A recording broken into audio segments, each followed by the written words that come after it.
The digital clock on the dashboard read 11:47 p.m. as Robert Johnson pulled his 10-year-old Honda Civic into the brightly lit gas station.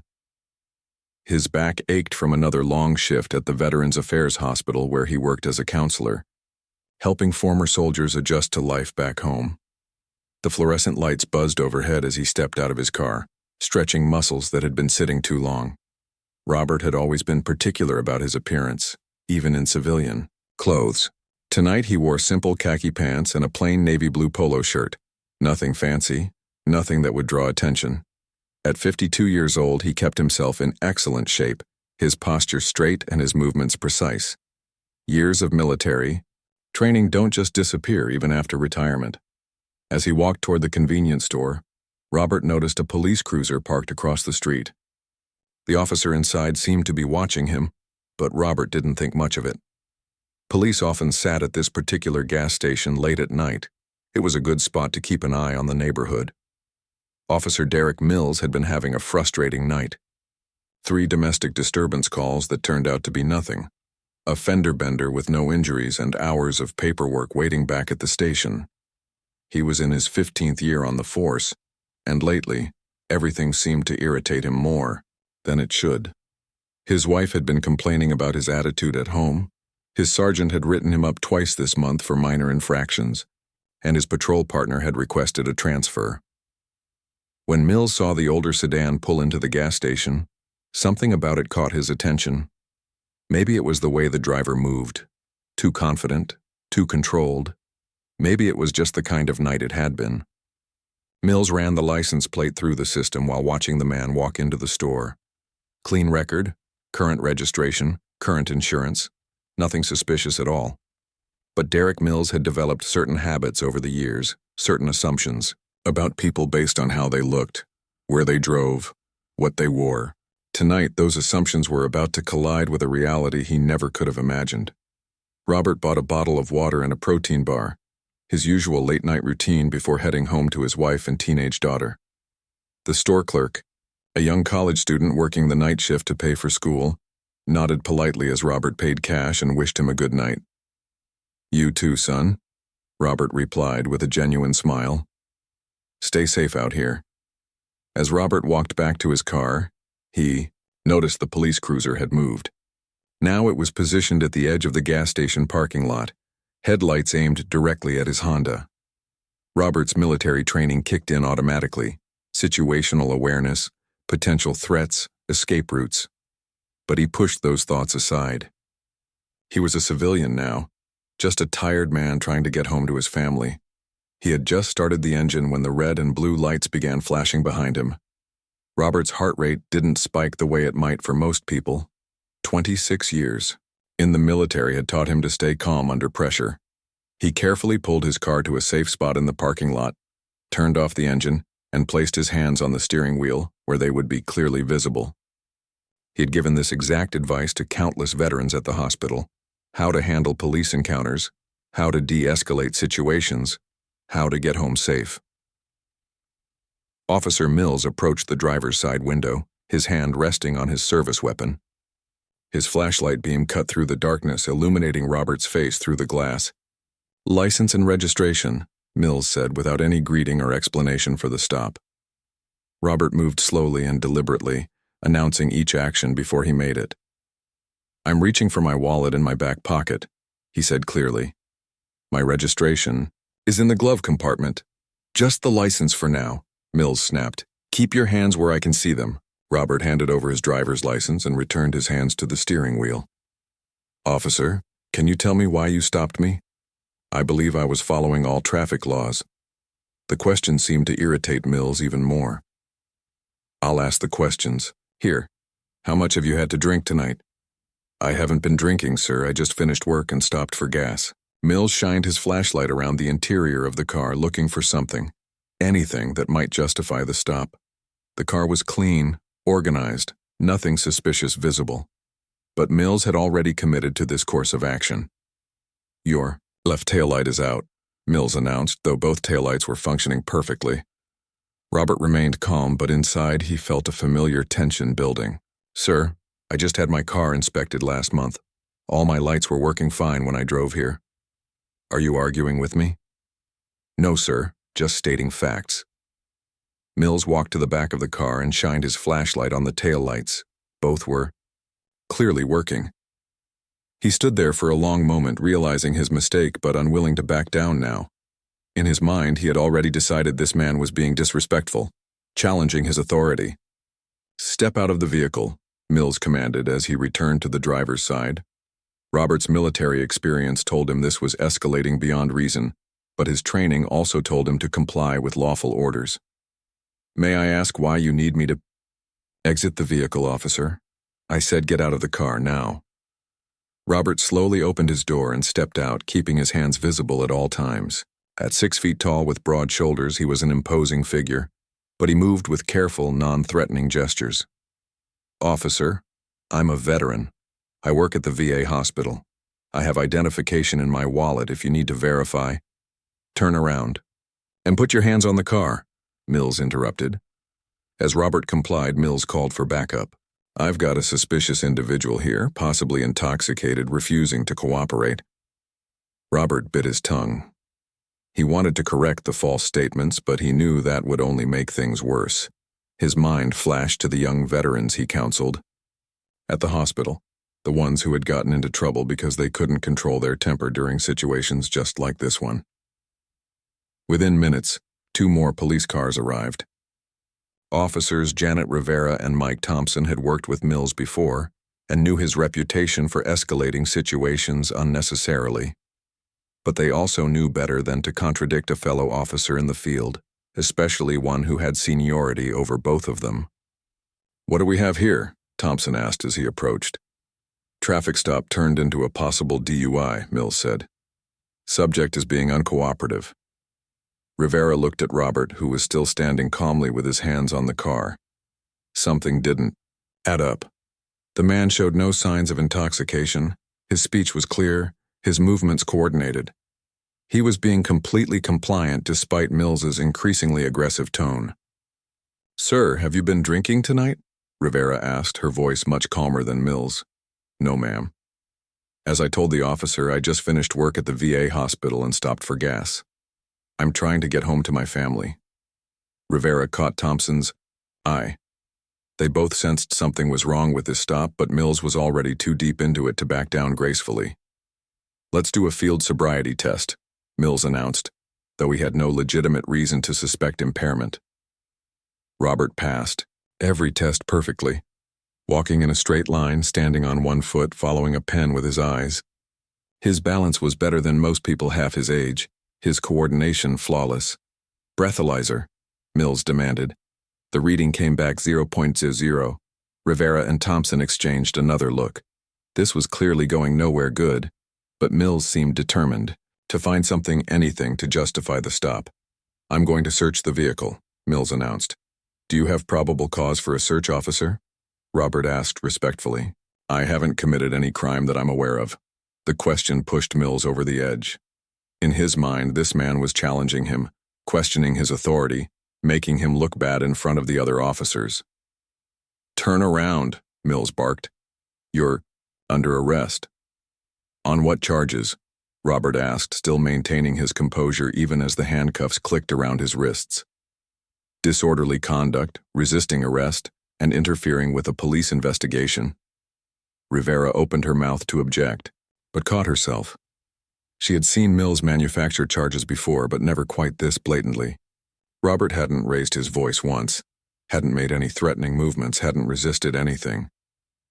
As Mills pushed Robert toward the police car, something fell from Robert's wallet onto the asphalt, a business card from the Veterans Affairs Hospital with his name and title printed clearly. Robert Johnson, Senior Counselor, Combat Veteran Support Services. Thompson picked up the card and studied it. This man wasn't just any veteran.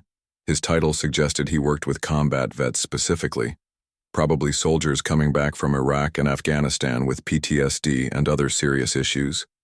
It was a job that required extensive training, security clearance, and a spotless background. Mills, Thompson said quietly, holding up the card. You might want to see this. But Mills was beyond listening.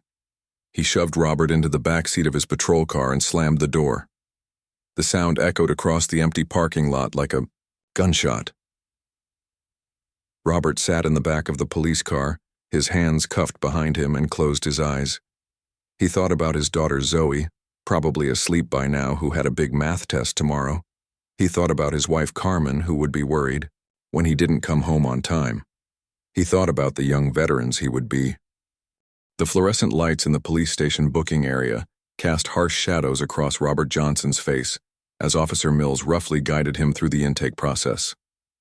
It was nearly 1:30 a.m., and the station was quieter than usual, with only a skeleton crew working the overnight shift. Desk Sergeant Tony Castellanos had seen thousands of arrests during his 23 years on the force. He could usually tell within minutes whether someone belonged in jail or not. As he watched Robert being processed, something felt off about the whole situation. "What are we booking him for?" Castellanos asked Mills, while Robert stood silently at the fingerprinting station. "Disorderly conduct, resisting arrest, and interfering with a police investigation?" Mills rattled off the charges he had invented on the spot. Castellanos raised an eyebrow. "Resisting arrest? Guy looks pretty cooperative to me." He was giving me attitude, questioning my authority. You know how these types get. The comment made Castellanos uncomfortable. He had heard Mills make similar remarks before, and they never sat well with him.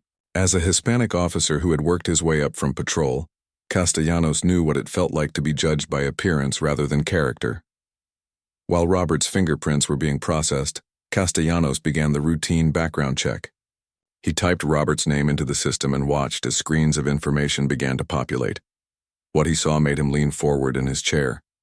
Military service, 26 years active duty. Multiple deployments, honorable discharge. Security clearance level, classified. Current employment, Department of Veterans Affairs. The details went on, but large portions were redacted or marked with codes that Castellanos didn't recognize. "Mills," Castellanos called out, "come take a look at this." But Mills was busy filling out paperwork and waved him off. "Whatever it is, it doesn't matter. He broke the law." Castellanos frowned and continued scrolling through Robert's record. The man had commendations, medals, and service records that painted a picture of someone who had dedicated his entire adult life to serving his country. There were training certifications, leadership positions, and something called Special Operations Training Command that was heavily redacted. Meanwhile, Robert sat on a metal bench in the holding area, maintaining the same calm demeanor he had shown throughout the entire encounter. He had been through much worse than this. Interrogations in hostile countries, survival situations in extreme environments, psychological pressure that would break most people. A small-town police station holding cell was almost peaceful by comparison. When Castellanos approached with the standard booking questions, Robert's responses were polite but minimal. Name, address, emergency contact information. But when asked about his employment, Robert's answer made Castellanos pause. "I work at the Department of Veterans Affairs as a senior counselor specializing in combat veteran rehabilitation and support services." "What kind of support services?" Castellanos asked. Robert looked directly at him. "I help soldiers transition back to civilian life after deployments in combat zones.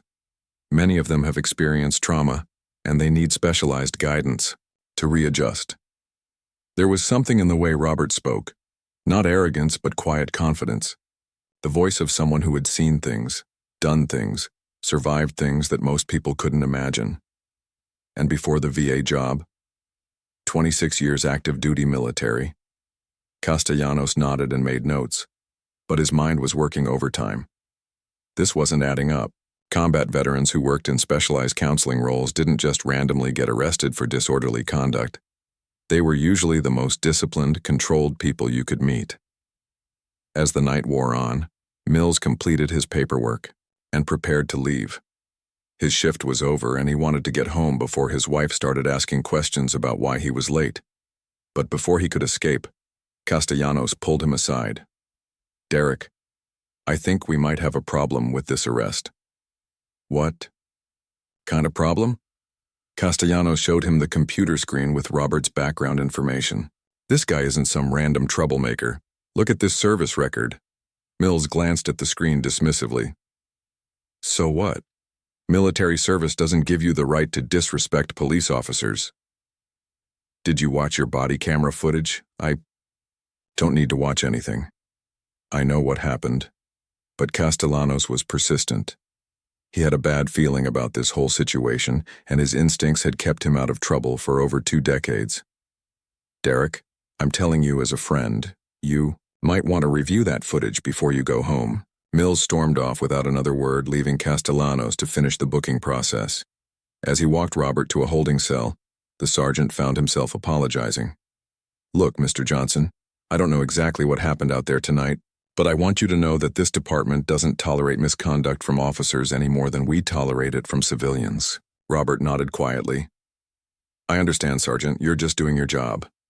Is there someone you need to call? Family? Attorney? I'd like to make my phone call now if that's possible. Castellanos led Robert to the phone area and stepped back to give him privacy. Robert dialed a number from memory. Not his wife, not a lawyer, but a number with a 202 area code that connected him directly to Washington, D.C. The phone rang only twice before a crisp, professional voice answered. Duty desk. This is Robert Johnson, ID number 7749. I need to speak with Colonel Patricia Hayes. Stand by, sir. Castellanos couldn't help but overhear parts of the conversation. Military protocol, even over the phone, has a distinct sound. Clipped sentences, precise language, immediate understanding between people who have worked together in high-stress situations. After a brief hold, another voice came on the line. Robert, what's going on? Pat, I've been arrested by local police, false charges, racial profiling. I'm going to need some assistance here. Are you injured? No, I'm fine. But this officer manufactured charges out of nothing, and I think we need to make sure this doesn't happen to other people. There was a pause on the other end of the line. What's your location? Robert provided the details, and Colonel Hayes took notes. I'm going to make some calls. Sit tight and don't say anything else to anyone until we get this sorted out. Understood. As Robert hung up the phone, Castellanos couldn't shake the feeling that he had just witnessed something significant. The conversation hadn't sounded like a typical call from an arrested person to a friend or family member. It had sounded like military communications, efficient, purposeful, and somehow urgent. Back at his desk, Castellanos decided to dig deeper into Robert's background. He used his access to federal databases and began cross-referencing the service codes and certifications he had seen earlier. What he found made his blood run cold. Robert Johnson wasn't just a veteran. He wasn't even just a combat veteran. According to the records Castellanos could access, Robert had spent the last decade of his military career in something called Advanced Combat Training Command, a unit that apparently trained special operations forces for classified missions. The details were heavily redacted, but Castellanos could see enough to understand that Robert had been responsible for training some of the military's most elite units. Navy SEALs, Army Special Forces, Delta Force operators all had apparently gone through programs that Robert had designed or supervised. Castellanos felt his stomach drop. Mills had just arrested someone who trained the people who trained Navy SEALs. By 3:00 a.m., Castellanos knew he needed to wake up his watch commander. Lieutenant Karen Walsh had been with the department for 18 years and had seen every kind of situation imaginable. But when Castellanos explained what he had discovered, even she seemed shaken.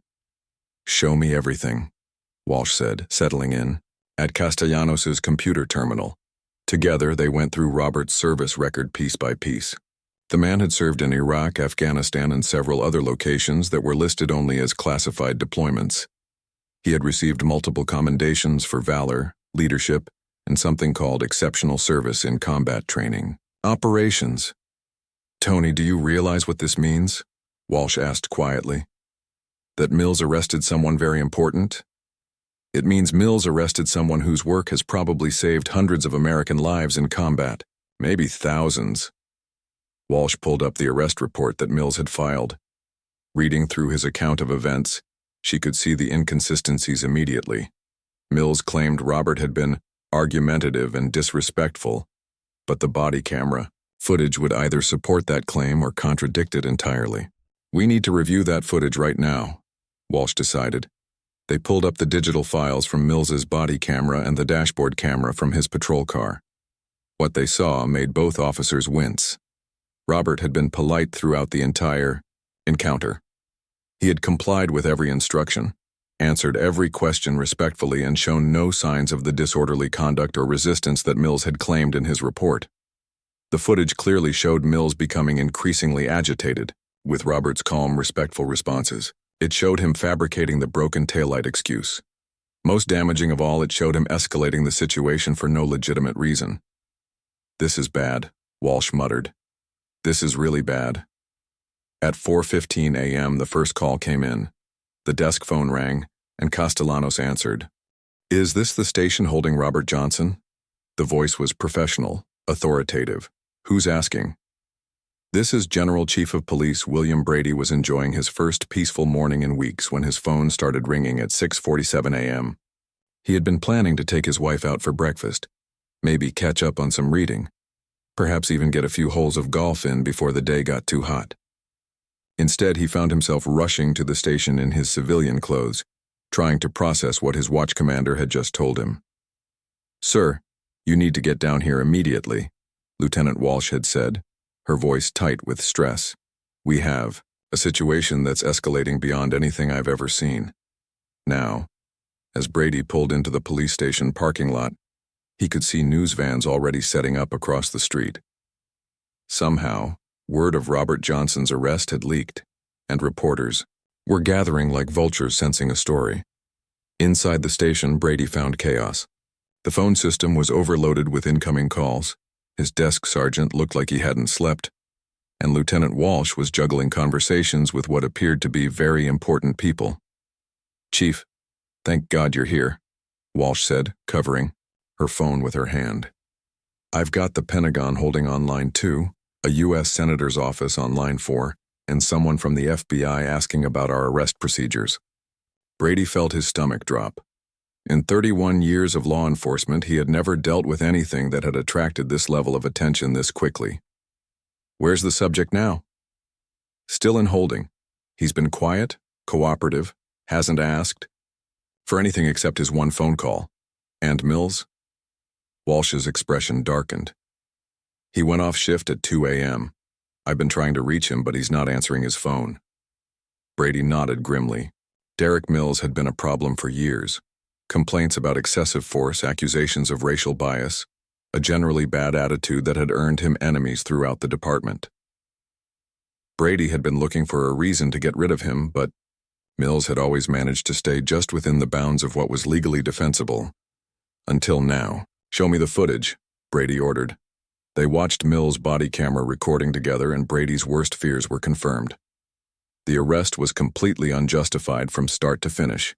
Mills had fabricated the initial reason for the stop, escalated the situation unnecessarily, and then arrested a completely cooperative individual on false charges. But the real problem wasn't just the bad arrest. It was who Mills had arrested. "Chief, you need to understand," Walsh explained. "This isn't just any veteran. This guy trained Special Operations Forces.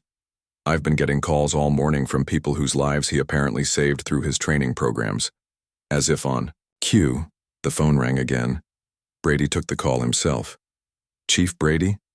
This is Colonel James Mitchell, Navy SEALs. I understand you have Master Sergeant Robert Johnson in custody." "Master Sergeant?" Brady repeated, looking at Walsh. That was his final rank before retirement. "Chief, that man saved my life and the lives of my entire unit. The survival techniques he taught us got us through a hostage rescue mission in Syria that went completely sideways. Without his training, none of us would have made it home." Brady closed his eyes. This was getting worse by the minute. "Colonel, I appreciate you calling. We're reviewing the circumstances of Mr. Johnson's arrest." "I hope so, sir, because if this was what it looks like from the reports I'm hearing, your department has made a serious mistake." After hanging up, Brady turned to Walsh. "Get me everything we have on Robert Johnson. Military records, employment history, security clearances, everything. What Brady discovered over the next hour painted a picture of a man who had dedicated his entire adult life to protecting and training others. Robert's military career had been extraordinary, not just in terms of his own service, but in terms of what he had taught others. From 2008 to 2018, Robert had been the senior instructor at the Army's Special Operations Training Command. He had developed new survival techniques, resistance protocols, and combat strategies that had been adopted throughout the special operations community. His students included some of the most elite warriors in the American military, but the records also showed something else. Robert had specifically requested to transition to veteran support services after his retirement. Instead of taking lucrative private sector jobs or staying in military contracting, he had chosen to help other veterans adjust to civilian life. "Chief," Castellanos called out, "you're going to want to take this call. It's someone named Patricia Hayes. Says she's a colonel at the Pentagon." Brady took the call, and Colonel Hayes got straight to the point. "Chief Brady, I've known Robert Johnson for 15 years. He's one of the finest soldiers I've ever worked with, and more importantly, he's one of the best men I've ever known. Whatever your officer thinks he did, I can guarantee you it didn't happen the way it's written in that report." Colonel Weir, still investigating, "Chief, let me be clear about something. Robert Johnson has trained over 3,000 special operations personnel during his career. Many of those people are still active duty, and many more are in civilian law enforcement, private security, and government positions. Word of his arrest is spreading through networks you probably don't even know exist." Brady could hear the implied threat in her voice, though Hayes was being diplomatic about it. "What exactly are you telling me, Colonel?" "I'm telling you that Robert has friends, lots of them, in very high places, and they're all very interested in making sure he's treated fairly." After Hayes hung up, Brady sat in his office staring at the growing stack of messages from reporters, politicians, and military officials. This wasn't just a bad arrest anymore. It was becoming a public relations nightmare that could destroy careers and possibly lead to federal intervention in his department. At 9:30 a.m., Special Agent Lisa Martinez from the FBI walked into Brady's office. She was young, professional, and got straight to business. "Chief, I'm here to discuss the arrest of Robert Johnson. Are you investigating us?" "Not yet, but I need to understand what happened here, because this situation has the potential to become a federal civil rights case very quickly." Martinez had done her homework. She knew about Mills's history of complaints. She knew about Robert's military background, and she had already spoken with federal prosecutors about potential charges. "The body camera footage shows a clear pattern of harassment based on racial profiling," Martinez explained. "Your officer had no legitimate reason to stop Mr. Johnson, no probable cause to search his vehicle, and no legal justification for the arrest." Brady nodded miserably. "What do you recommend?" "Drop all charges immediately. Release Mr. Johnson with a formal apology. And seriously consider what you're going to do about Officer Mills." While Brady was meeting with the FBI agent, word of Robert's arrest was spreading through military social media networks and veteran support groups. The story was being shared by thousands of former service members, many of whom had personal connections to Robert or knew people he had trained. At Fort Bragg, a group of Special Forces operators gathered around a computer screen, watching news coverage of the arrest. Sergeant First Class David Chen, who had survived a Taliban ambush in Afghanistan thanks to techniques Robert had taught him, was furious. "This is bull," Chen said. "Master Sergeant Johnson is the reason half of us are still alive." Similar conversations were happening at military bases around the world. Robert's former students were sharing stories about how his training had saved their lives, how his mentorship had made them better soldiers, how his dedication had inspired them to be better people. Captain Lisa Rodriguez, now serving with an elite counterterrorism unit, put together a letter signed by 43 special operations personnel, all of whom credited Robert with saving their lives or the lives of their teammates. The letter was addressed to Chief Brady and copied to the Secretary of Defense, the Attorney General, and the press. "Master Sergeant Robert Johnson represents the very best of American military service," the letter read. "His dedication to training and preparing special operations forces has directly contributed to the success of countless missions and the preservation of American lives in combat zones around the world. By noon, Justice for Robert was trending on social media. Veterans from all branches of service were sharing stories and demanding accountability. The story had been picked up by national news outlets, and reporters were asking increasingly pointed questions about the department's history of racial bias complaints. Chief Brady realized he was facing a choice that would define the rest of his career. He could try to defend Mills and fight the growing storm of criticism, or he could do the right thing and hold his officer accountable. At 1:15 p.m., Brady walked down to the holding area where Robert sat quietly reading a book that someone had brought him. Despite everything that had happened, Robert looked calm and composed. "Mr. Johnson, I'm Chief Brady. I want to personally apologize for what happened to you last night." Robert looked up from his book, a manual on helping veterans with PTSD. "Chief, I appreciate that. All charges against you are being dropped immediately. You're free to go." Robert nodded and stood up. "I'd like to ask you for something, Chief." "What's that?" "Don't let this destroy Officer Mills' life. He made a mistake, a serious one, but he's still someone's husband, someone's father." Derek Mills was in his backyard, trying to fix a broken fence post when his phone started ringing for the 15th time that morning. He had been ignoring the calls since 8 a.m., assuming they were from the department about overtime or schedule changes. But when he saw Chief Brady's name on the caller ID for the third time, he knew he couldn't avoid it any longer. "Mills here," he answered, trying to sound casual while sweat dripped down his forehead in the humid morning air. "Derek, you need to get to the station immediately." Brady's voice was tight with controlled anger. "We need to talk about last night." "What about last night?" "I filed my report. Everything was by the book." There was a long pause on the other end of the line. "Derek, just get here. Now." Mills hung up, feeling a knot forming in his stomach. Something in the chief's voice had sounded different, not just annoyed, but genuinely angry. In his 15 years on the force, Mills had been called into the chief's office plenty of times, but Brady had never sounded quite like this. As Mills drove toward the station, he tried to convince himself that everything would be fine. Robert Johnson had been disrespectful, had questioned his authority, had made him look bad in front of the other officers. The charges would stick, and this whole thing would blow over like it always did. But when Mills pulled into the police station parking lot and saw the news vans, the FBI vehicles, and crowds of people holding signs, he realized this wasn't going to blow over at all. "Justice for Robert," read one sign. "End police brutality," read another. There were men and women in military uniforms, veterans in leather jackets, and civilians who looked like they had driven hours just to be there. Mills walked through the crowd with his head down, ignoring the shouted questions from reporters and the angry stares from protesters. Inside the station, he found chaos, phones ringing constantly, officers running back and forth with paperwork, and an atmosphere of barely controlled panic. Lieutenant Walsh spotted him immediately. "Mills? Thank God. The chief wants to see you in his office right now." "What's all this about? Why are there reporters outside?" Walsh stared at him in disbelief. "You really don't know, do you?" "Know what?" "Derek, you arrested someone very important last night. Very connected. Very respected." Mills felt his confidence wavering. "He was just some guy giving me attitude." "That guy you arrested?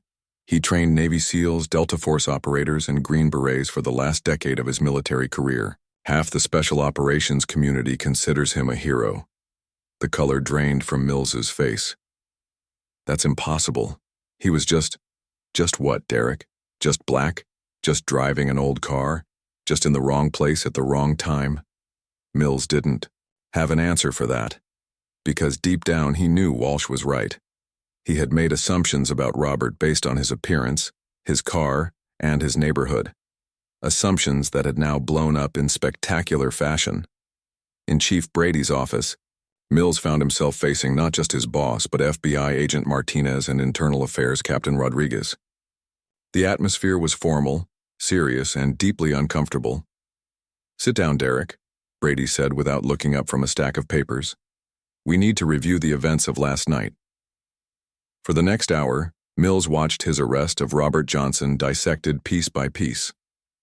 They reviewed the body camera footage, the dashboard camera recordings, and the written reports from all three officers involved. With each passing minute, Mills' justification sounded weaker and less credible.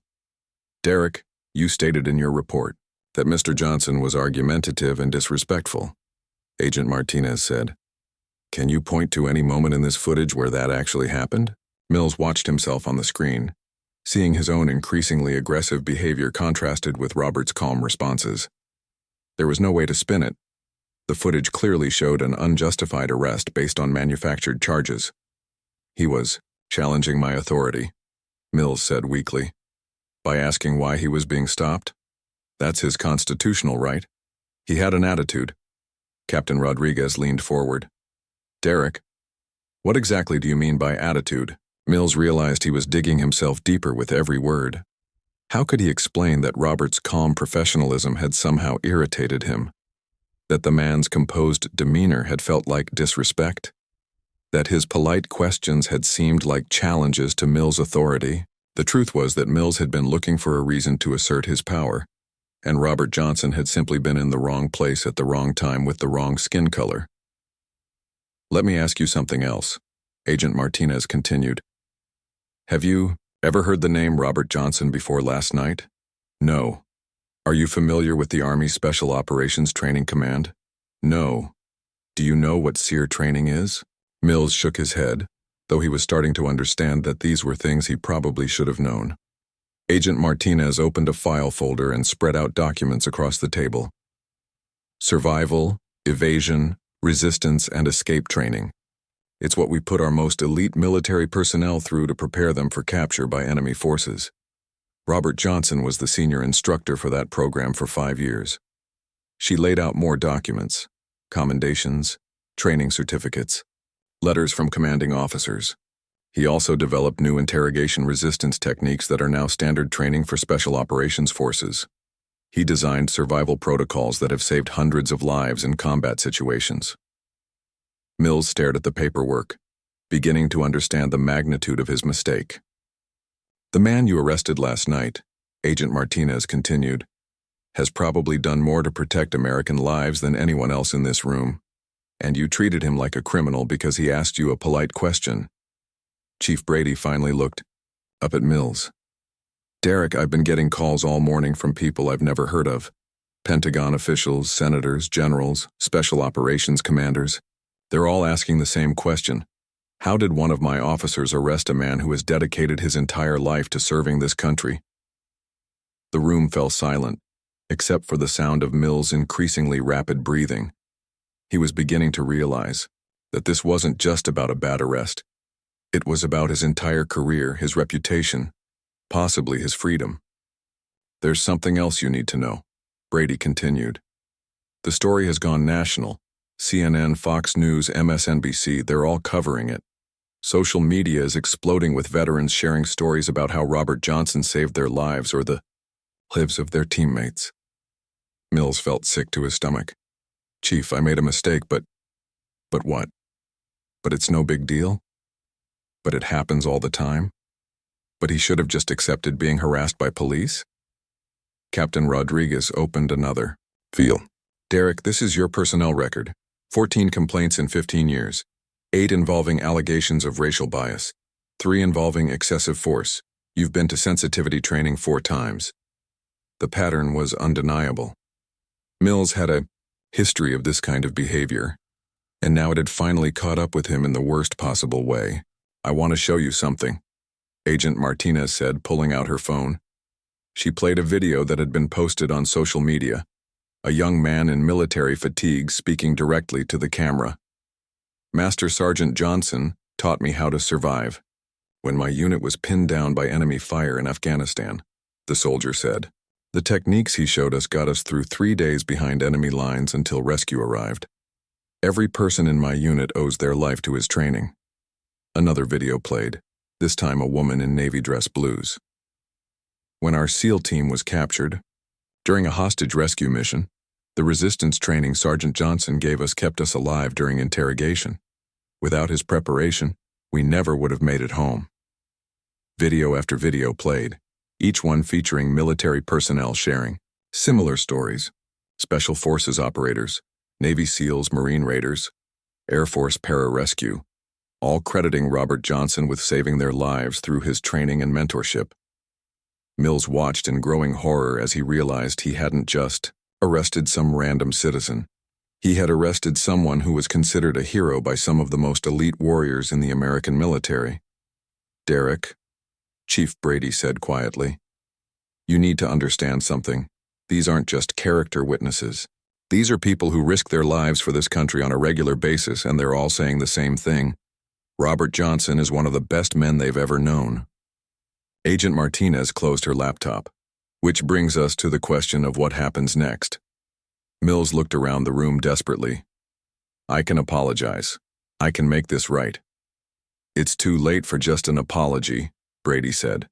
"The FBI is considering federal civil rights charges. The district attorney is reviewing the case for criminal prosecution, and I have to decide whether to suspend you, terminate you, or refer you for prosecution myself." The reality of his situation finally hit Mills, like a physical blow. His career was over. His reputation was destroyed. His family would have to deal with the shame of what he had done, and all because he had let his prejudices override his judgment. "There is one thing that might help you," Agent Martinez said. "Robert Johnson himself asked that you be treated fairly. Despite everything you put him through, he specifically requested that any punishment focus on preventing future incidents rather than destroying your life." Mills felt tears building in. His eyes, the man he had humiliated and wronged, was asking for mercy on his behalf. "I don't understand," Mills said. "Why would he do that?" Back 3 weeks after the arrest that changed everything, Robert Johnson stood in front of a packed community center, looking out at an audience that represented every corner of American society. There were police officers, military veterans, community leaders, civil rights activists, and ordinary citizens who had been following his story in the news. The room was buzzing with anticipation. Everyone wanted to hear what Robert would say about his experience, what he thought should happen to Officer Mills, and what lessons could be learned from the incident that had captivated the nation. But Robert had never been comfortable with attention. Even during his military career, when he had received commendations and recognition for his work, he had preferred to stay in the background, letting his students take credit for their successes. Now thrust into the spotlight by circumstances beyond his control, he felt the weight of expectations from all sides. In the front row sat his wife, Carmen, and his daughter, Zoe. Carmen had been his rock throughout the entire ordeal, handling the media attention with grace while protecting their family's privacy. Zoe, now 17 and planning for college, had surprised everyone with her maturity in dealing with her father's sudden fame.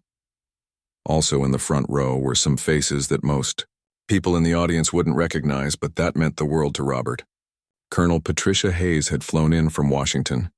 Sergeant David Chen was there in his dress uniform. Captain Lisa Rodriguez had taken leave to attend. Dozens of his former students and colleagues had made the journey to show their support. Even more surprising was the presence of several police officers from Robert's own department and others from around the region. Chief Brady was there, along with Lieutenant Walsh and Sergeant Castellanos. They had come not as critics, but as people genuinely interested in learning how to prevent similar incidents in the future. Robert approached the microphone and waited for the crowd to settle down. When he began to speak, his voice carried the same calm authority that had made him such an effective instructor. 3 weeks ago, I was arrested by Officer Derek Mills for crimes I didn't commit. The charges were false, the arrest was unjustified, and the treatment I received was based on assumptions about who I was and what I represented. The crowd was completely silent, hanging on every word. But I'm not here tonight to talk about Derek Mills or what he did wrong. I'm here to talk about what we can all do right moving forward. This wasn't what many people had expected. They had come to hear condemnation, demands for justice, calls for punishment. Instead, Robert was talking about solutions. During my military career, I had the honor of training some of the finest men and women this country has ever produced. I taught them how to survive in hostile environments, how to resist interrogation, how to escape from impossible situations. But most importantly, I taught them that real strength isn't about overpowering your enemies. It's about turning enemies into allies. Robert looked directly at the police officers in the audience. Law enforcement is one of the most difficult jobs in America. Officers face dangers, make split-second decisions, and deal with situations that would overwhelm most people. The vast majority of police officers are good people trying to do a difficult job well. Chief Brady shifted uncomfortably in his seat. He had expected anger, accusations, demands for accountability. This measured, thoughtful approach was somehow more powerful than any angry speech would have been. But, Robert continued, we have to acknowledge that some officers, like Derek Mills, bring their personal biases into their work. And when that happens, innocent people get hurt. Robert paused and took a sip of water before continuing. I spent 26 years serving this country in the military. I've been shot at, bombed, captured, and tortured by people who wanted to destroy America. But I have never felt as powerless as I did that night when Officer Mills put handcuffs on me for no reason other than the color of my skin. The room was so quiet you could hear a pin drop. Even the reporters had stopped scribbling notes and were listening intently. That feeling of powerlessness is something that too many Americans experience on a regular basis. Not just from police officers, but from employers, teachers, store clerks, and neighbors who make assumptions based on appearance rather than character. Robert's voice grew stronger as he moved toward his main point. But here's what I learned during my arrest and in the weeks that followed. When good people stand up for what's right, change is possible. When communities come together to demand better, systems can be reformed. When we choose understanding over anger, we can build bridges instead of walls. He gestured toward the police officers in the audience. Chief Brady has already implemented new training programs for his department. Officers will now receive enhanced bias recognition training, de-escalation techniques, and cultural sensitivity instruction. Other departments around the region are following suit. The chief nodded, acknowledging the changes that had been put in place since Robert's arrest. More importantly, Robert continued, Chief Brady has created a new community oversight board that includes veterans, community leaders, and citizens from all backgrounds. This board will review complaints against officers and help identify patterns of problematic behavior before they result in incidents like mine. This drew applause from the crowd, but Robert held up his hand to continue. As for Officer Mills himself, he has been terminated from the police department. He is facing criminal charges for filing false reports and violating my civil rights. But he has also asked to speak with me personally, and I have agreed to that meeting. This announcement created a stir in the audience. Many people couldn't understand why Robert would want to meet with the man who had wronged him. I'm meeting with Derek Mills because I believe in redemption. I believe that people can change, learn from their mistakes, and become better. During my military career, I worked with soldiers who had made serious errors in judgment. Some of them became the best warriors I ever trained because they learned from their failures. Robert looked around the room, making eye contact with as many people as possible. That doesn't mean Mills should escape consequences for his actions. Justice requires accountability, but it also requires the possibility of redemption for those willing to do the hard work of change. The crowd seemed to be processing this unexpected message of forgiveness and hope. I want to tell you about something that happened yesterday, Robert said, his voice softening slightly. I received a letter from a young police officer in Texas. She's been on the force for 2 years, and she told me that my story made her examine her own assumptions and biases. She's enrolled in additional training, started volunteering in community programs, and committed to being the kind of officer who protects and serves everyone equally. Robert pulled the letter from his pocket and read from it. She wrote, Master Sergeant Johnson, your grace under pressure has inspired me to be better. Thank you for showing us that real strength comes from lifting others up, not tearing them down. He folded the letter carefully and put it back in his pocket. That letter represents the real victory here, not the punishment of Derek Mills, not the media attention, not the policy changes, though all of those things are important.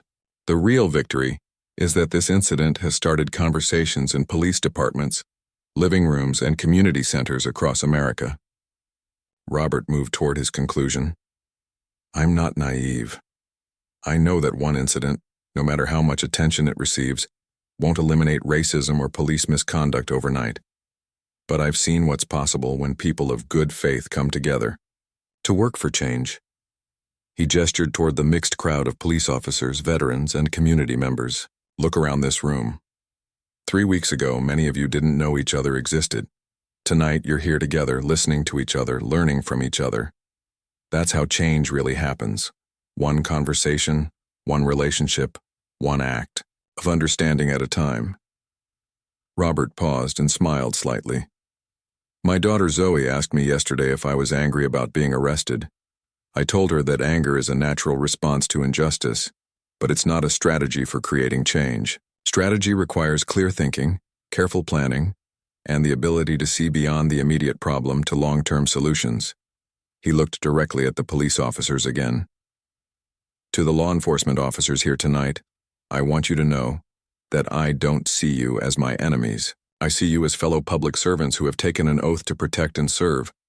I want to work with you to make sure that oath means the same thing to everyone in our community. The applause was sustained and genuine, coming from all parts of the room. To the veterans here, I want to remind you that our service to this country didn't end when we took off the uniform. We have a responsibility to use our training, our discipline, and our leadership skills to make our communities better. More applause, this time from the military section of the audience. To the community leaders and activists, I want to say that real change requires persistence, patience, and the willingness to work within the system even when that system has failed you. Robert moved toward his final thoughts. In the military, we have a saying, leave no one behind. It means that we don't be